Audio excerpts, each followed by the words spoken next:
Hello, welcome to Subconscious Sundays.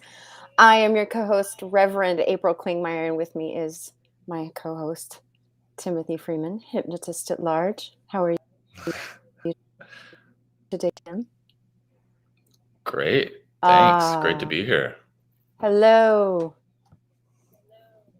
I'm having some connection issues, it appears. I just got a warning light that I'm having connection issues, so I apologize if I'm coming in a little crispy today.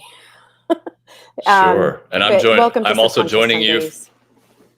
Yeah, thank you. I'm also joining you from a hotel, so we'll put the energy out to the universe to stay connected to you all here. Definitely. Hoteling it like it is. I love that pun. So today's topic is So identity in the self.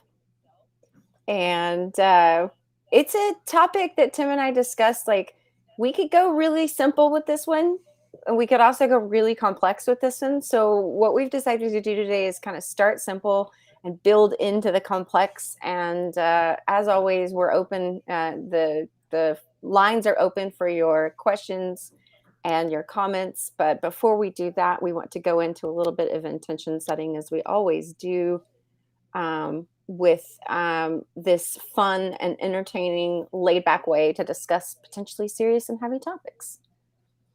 yes, Tim? and this is a big topic today.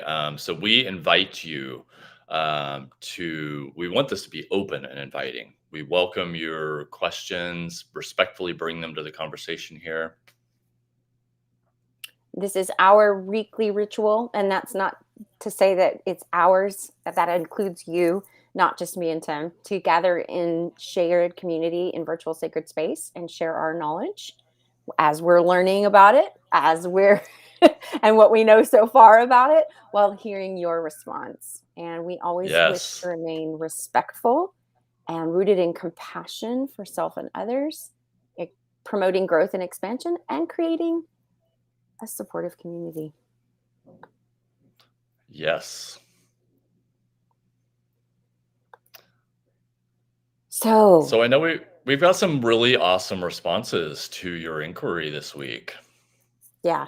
Um, the Facebook question was, what factors contribute to your sense of identity? So I'll dive right in. The first one, which I think is pretty much the one that defines it the way that we were going to define identity anyway. So many things.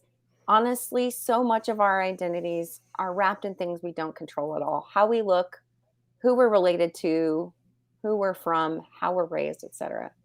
And that's from Jill. And I really think that that's pretty much the best way that we could sum up how we're defining identity, the term identity today on the show.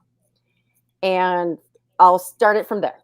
And then from there, we have quite a lot of a wide scope of depth in these responses, too.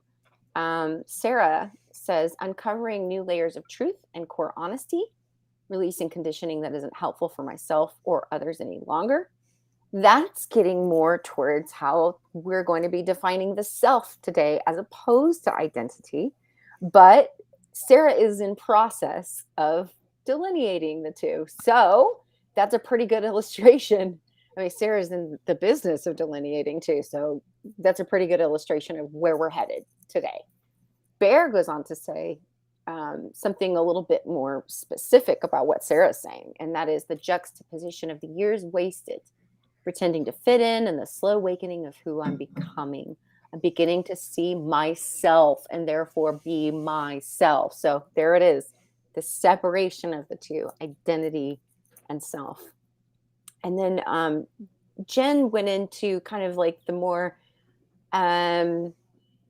beloved aspects of her identity: seeker, lover, curious wanderer, and sometimes advocate. So Jen's going into the relational aspects of what her identity is comprised of, how she is seen, how she's viewed, how she wishes to present herself in life. And that is a great facet of identity. Bryce goes into some really, really kind of light worker ways of thinking about the identity. My connection to the universe, quantity and quality of influences of our deity to be illuminated by genuine wisdom and universal light. And that is a little bit closer to how we'll be defining the self today. But again, Bryce is in the line of work that sees that there may need to be some integration between the two, right? My mother says, Claudia, faith, relationships, cultural values, life experiences. My identity has changed over time, but core personality remains. In some ways, I'm still the same child I see in my first grade picture. So, as my mom is describing it, the way that we're kind of defining it today or attempting to define it today is she's talking about how her identity has evolved, but herself has essentially remained the same. Am I all right? Good. That's what I needed was that nod from Tim.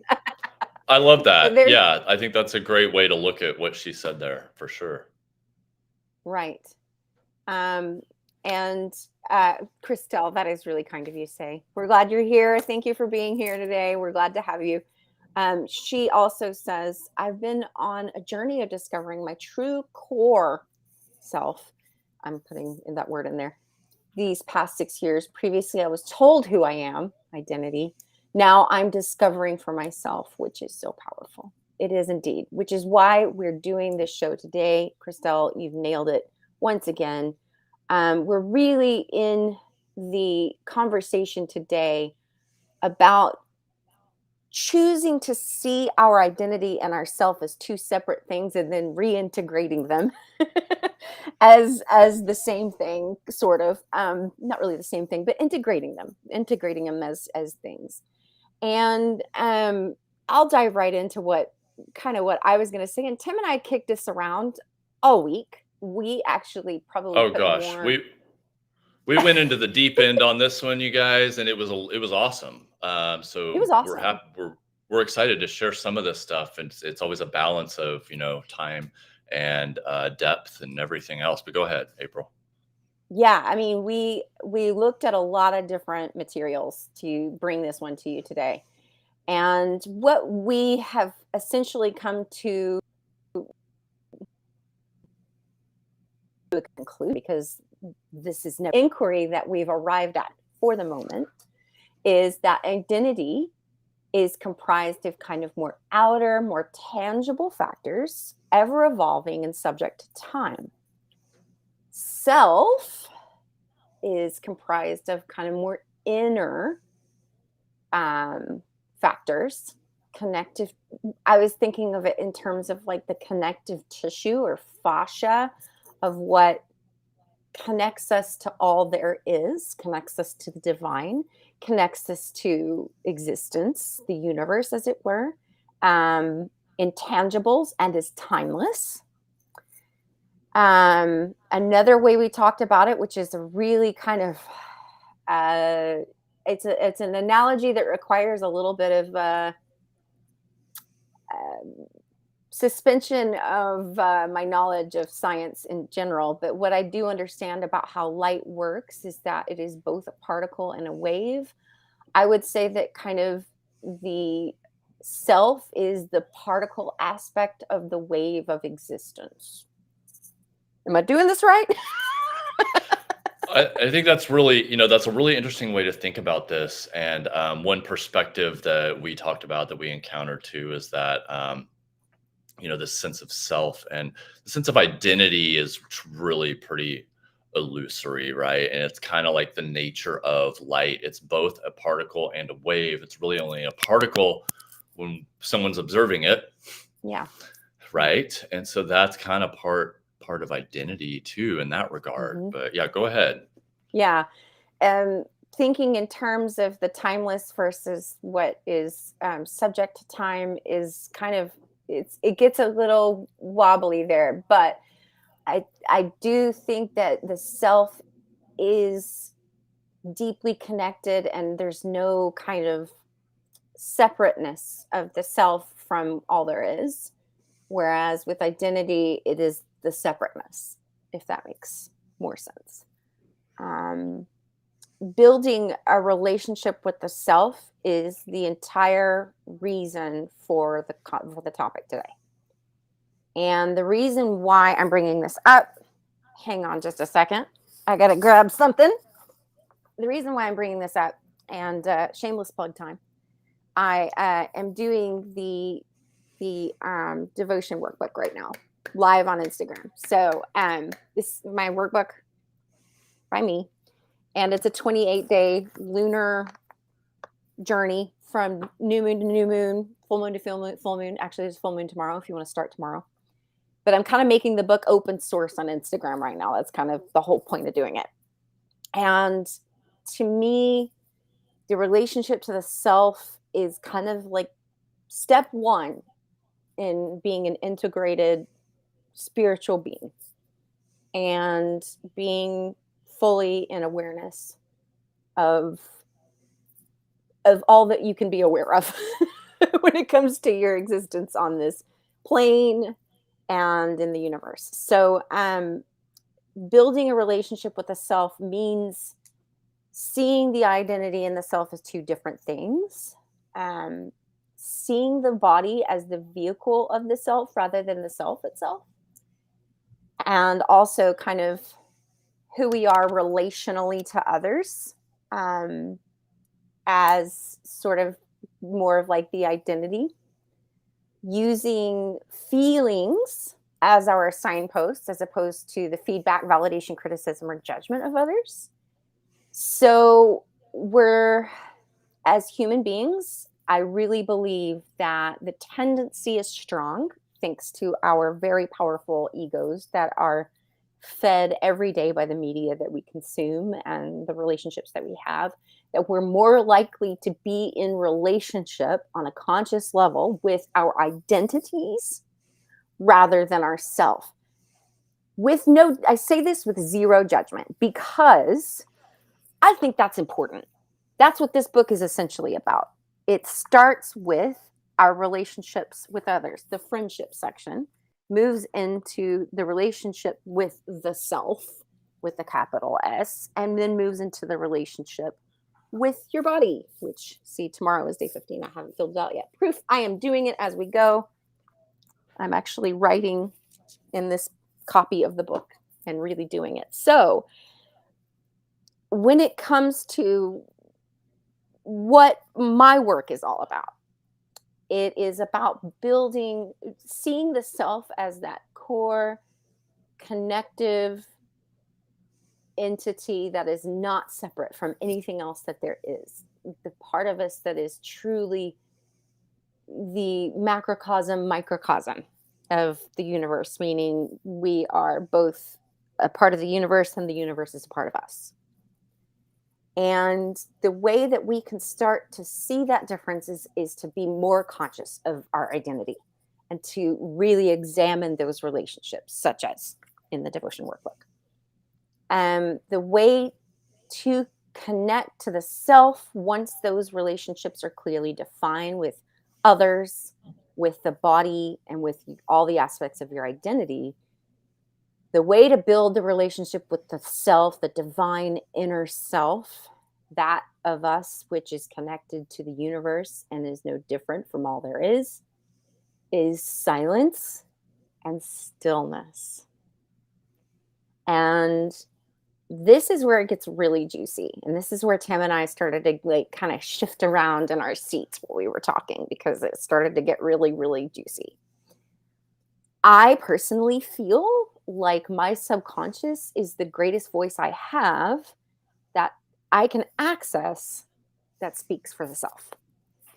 And then Tim introduced me to the idea of the superconscious, which I felt like, because it's like one of those things I feel like I should have known about that. I should have known about the superconscious if I'm like going out there and doing dream work and stuff like that. But I think I really had to kind of I've known about the idea of the superconscious. I just didn't know that there was a word for it. So there, I'll admit, there's something I didn't know. But um, Well, there's all kinds of different ways people conceptualize this stuff, right? I mean, and yeah, that's what we got into with this, like all of these different systems of analysis of what self, the sense of self is, and what unconscious, subconscious, superconscious, right? So we're just kind of defining this right now. But go ahead. yeah. Bear even says the Schrodinger self, when it observed, it changes. Yeah, I mean, it's the unchanging thing that changes every time we take a look at it, or our perception Yeah. changes. Truly, I think that's really well put, Bear. um, Yeah, and that reminds me too, because I came across a perspective, an analogy that I thought was really interesting. It's like the self is almost like a rainbow, where it is a observable phenomenon, but it does not, it's not impinging upon the, it's not a thing in the world, right? We can observe it, and it changes as we observe it, right? So it's kind of the nature of this self, right? yeah, it's a wiggly one. It's a wiggly one.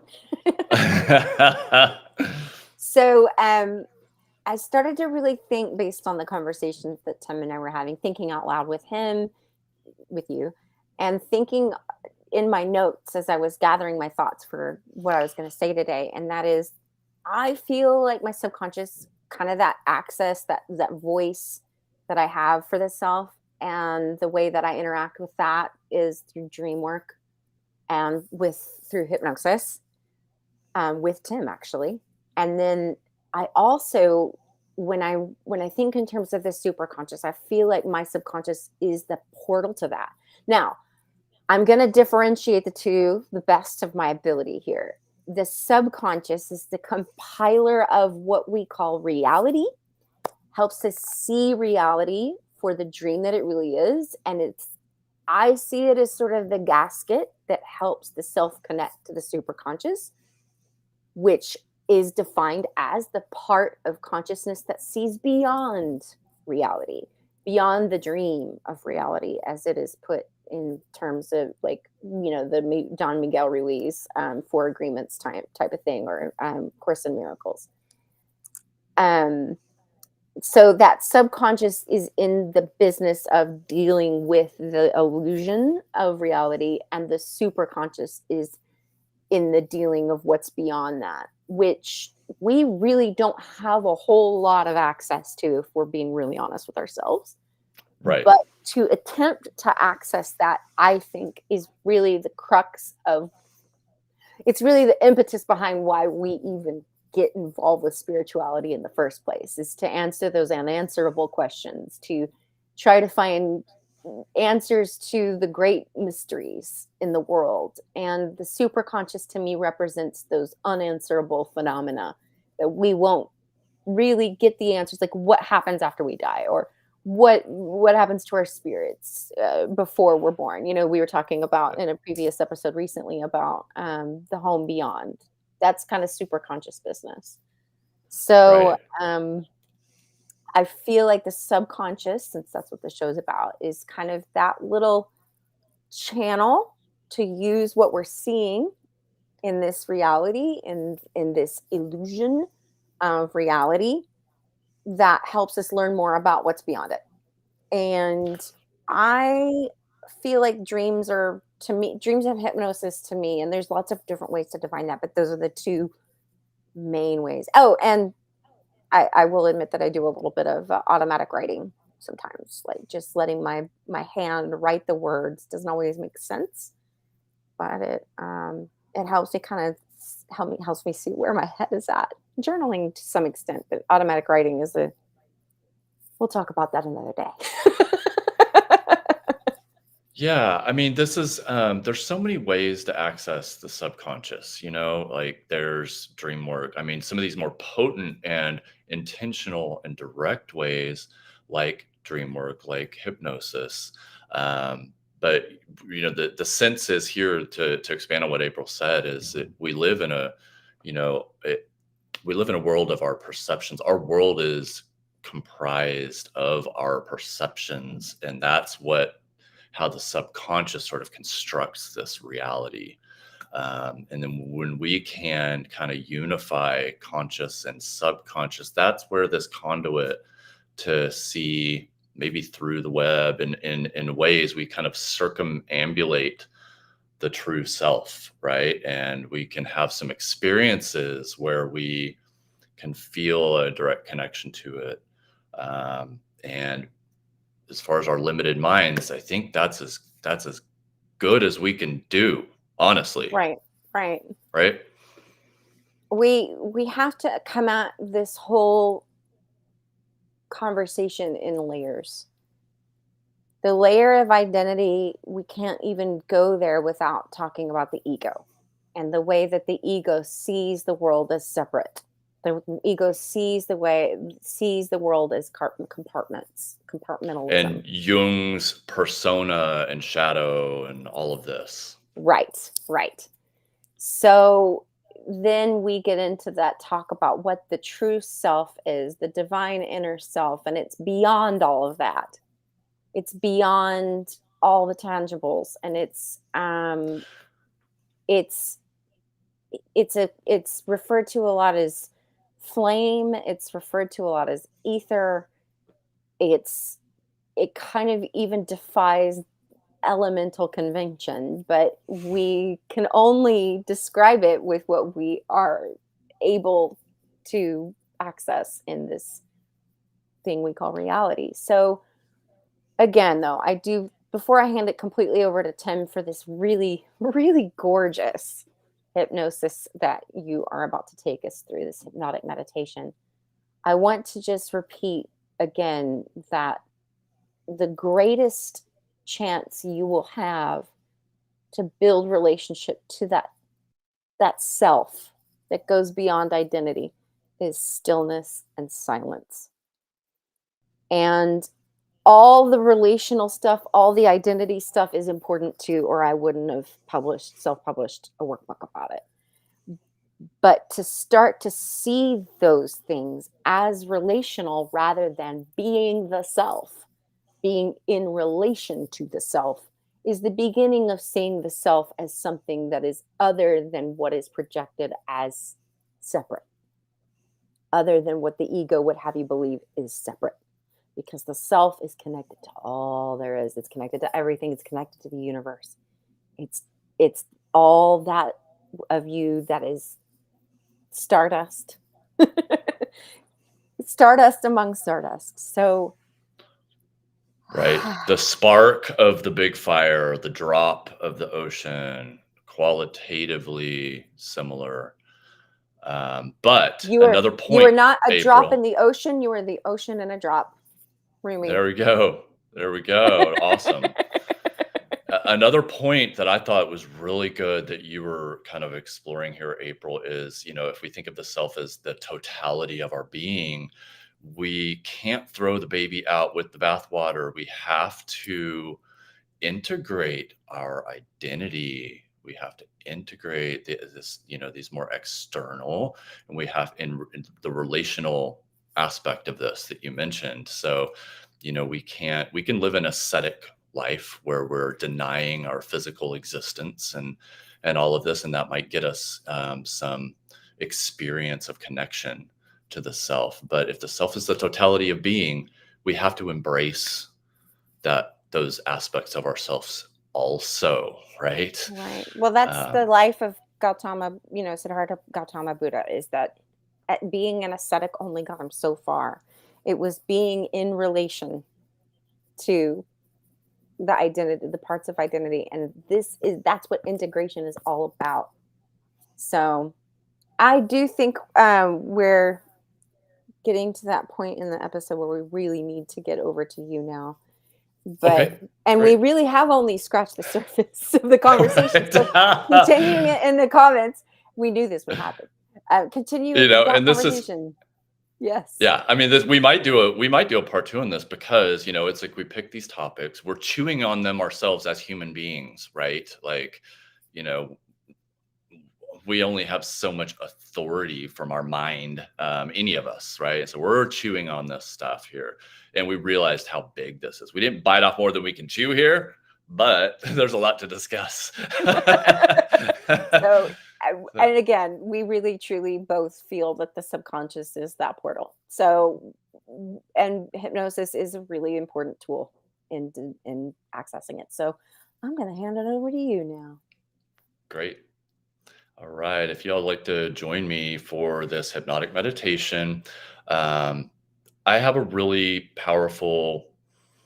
Um, there's a analogy presented in the Upanishads that just really speaks to me really deeply. So I wanted to incorporate that into this hypnotic meditation today. So if you'd like to join me, go ahead and find a comfortable position, seated or lying down. Uncross your legs, unclasp your hands, uncross your arms. Just get in a position where you can relax fully. You won't be disturbed for a few minutes here. And as you settle in, give you just a minute to settle in. I'd like for you to just take in a deep breath and exhale really slowly. Long, slow exhalation. Good. And find a spot on the wall of the ceiling just above your natural eye gaze now. And as you breathe in now, really eagle eye that spot. Really focus in on it. Look at every little detail.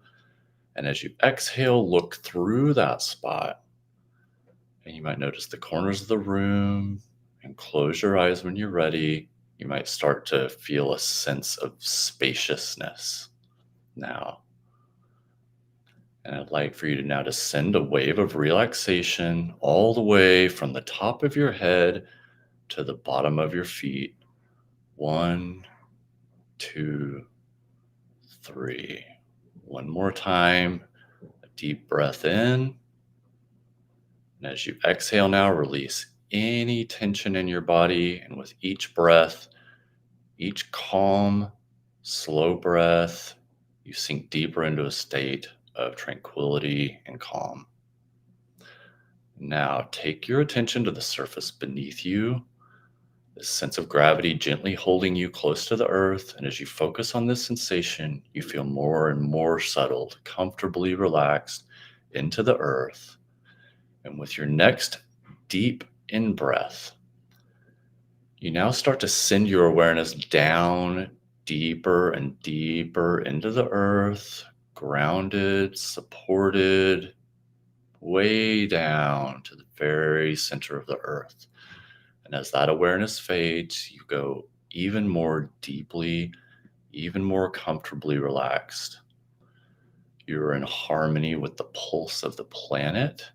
And you now send this feeling of new relaxation from the top of your head to the very tips of your toes. 1, 2, 3. And take in another deep breath and send your awareness up into the heavens, up, up, up, and allow your awareness to reach upwards into the universe, as far into the heavenly realm as you would like to go, the realm of inspiration and insight.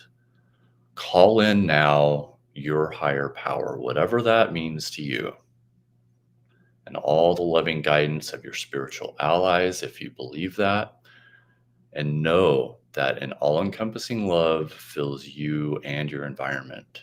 You're deeply, deeply loved.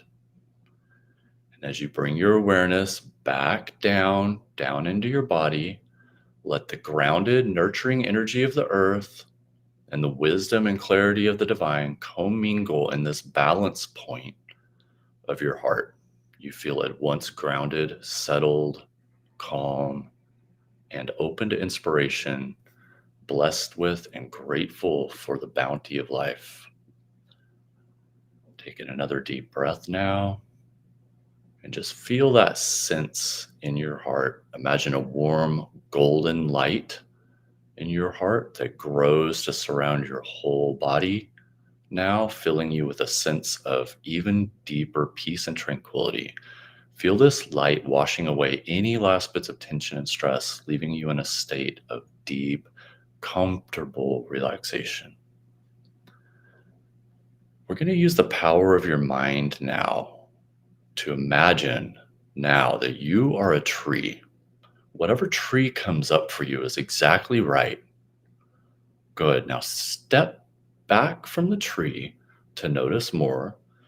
This tree is beautiful, and as you observe the intricacies of this tree, the shape and the color of the leaves, the texture of the bark, tangle of the branches, light and shadow, notice that this tree has grown up in accordance with its environment. The branches have all grown towards the light in a way that best suits the tree given the conditions at that time. This tree is absolutely beautiful. And now, again, with the power of your mind, approach this tree. Let your awareness rise up the trunk and into the branches of this beautiful tree. And perhaps now you even feel a warm, light breeze, and maybe you hear the leaves rustling gently. As you're aware of being within this tree, I want you to now merge with the tree and begin to feel how the breeze gently brushes the leaves as if it's a comfortable warm breeze flowing through your hair or brushing your skin. You might feel the sway of the branches in your body. As you become the tree now, you notice a bird in the branches. Again, whatever you notice here is exactly right. But this bird is busy. It's busy hopping around. It's flitting from branch to branch, searching for food, searching for anything exciting among the leaves. This bird may sample a fruit or an insect. It's hungry. This bird is busy. It seeks to be fulfilled from its experience in this beautiful tree, but there's always something more it's seeking to satisfy itself, hopping from branch to branch. It just never seems truly satisfied with what it finds in the tree, maybe in the moment. But notice now the feathers of this bird. And as you do, the bird shows off its beauty a little bit. It's preening itself, calling out with a sound. As you notice the bird, I want you, with the power of your mind, now merge with the bird. Start to get the sense that this bird is like your identity. It displays to the world what it wants the world to see. It's always looking for more excitement or fulfillment within this tree. And the tree is beautiful. However beautiful the tree is, its branches, its leaves, maybe flowers or fruit, never fully satisfies or fulfills the bird. Even with all the wonders in the tree, the bird is always seeking more. And now you've merged with this bird, and as you're flying now from branch to branch, scanning the tree, you notice that there's another bird nearby, a very, very beautiful, very calm bird that sits still. Its friendly gaze fixed on you now. This gaze is comforting and very familiar. These two birds are companions, very friendly, very familiar to each other. And you feel a deep love and sense of comfort and security emanating from this bird's calm, gentle gaze. The beautiful, calm bird there is the silent witness, and you realize it has been lovingly watching you scan this tree for exciting tidbits. And as you lock eyes once again with this beautiful, calm bird, you feel a deep sense of tranquility and warmth and comfort. This bird has lovingly watched you your whole life in this tree, no judgment, only love and acceptance. And this bird is so familiar, it's almost essentially feels like you. And you sense that this bird has existed forever beyond time and space. In fact, this bird represents the divine itself. And as you continue to gaze into this bird's eyes, your mind and your body relax even further, sink to an even deeper sense of stillness, security, and calm. As you turn your attention away from the branches and the fruit and the breezes, you feel a deep love for and from this beautiful bird. You sense now that this bird is the eternal part of you that transcends time and space. Feel that sense of unconditional love and calm now. And really focus on that feeling. Notice where you feel it in your body. Where is it concentrated? And if it had a color, what would the color be? Imagine that color now. As you take a deep breath in, breathe in that color of deep, unconditional love and calm. Let it infuse every muscle, cell, tissue of your body. And it grows all the way out your arms to the tips of your fingers, down your legs, all the way out to the tips of your toes, flushing your whole body with a deep sense of calm and unconditional love. Give you a moment of silence to feel this sense. Imagine that color infusing all parts of your being now.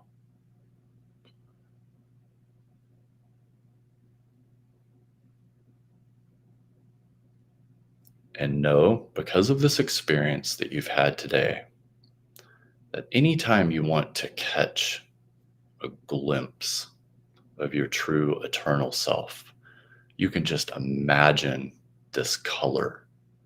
Breathe in the color. Let it infuse your whole body and allow yourself to re-experience this deep sense of unconditional love, deep calm, knowing that you're deeply, deeply loved and supported in your journey in this life. And you, once again, now lock eyes with this beautiful bird in the tree. Notice again the loving and fully accepting nature of this gaze. Feeling that feeling in your body, imagining that color infusing your whole being. And in a moment, I'm going to count from 1 to 3, and we'll emerge from this hypnotic meditation feeling amazing with a renewed sense of connection to our true self. 1, feel the sensation of your breath, and it might still be imbued with that color. 2, take your attention out of the surface beneath you, once again, gently supporting you. And 3, slowly opening your eyes, back with us here on Subconscious Sundays. Thank you for joining us. Spectacular. Oh my goodness, Well, I love that one. I'm glad you had a good experience with it. Awesome. Well, yeah. I really want to provide tools for everybody watching here.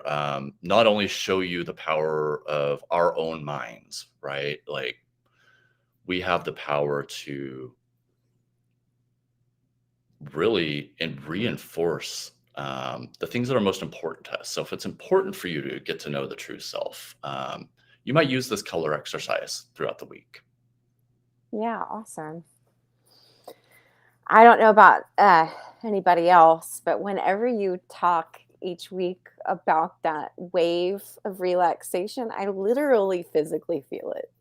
Like that Good. wave that goes Perfect. from head to toe. It's like I want to say it's like an electric shock, but it's not like painful like that. You know what I mean? It's just like a really energetic, like almost like a rush. It's like a rush of energy. It's really cool. I mean, this is the power of our minds, right? Like, all we have to do is calm our nervous system, and we can really have a great effect on our being in this regard. Even something like this, it's a powerful tool. You know, if you want to do that at any old time, now you know how to do it, right?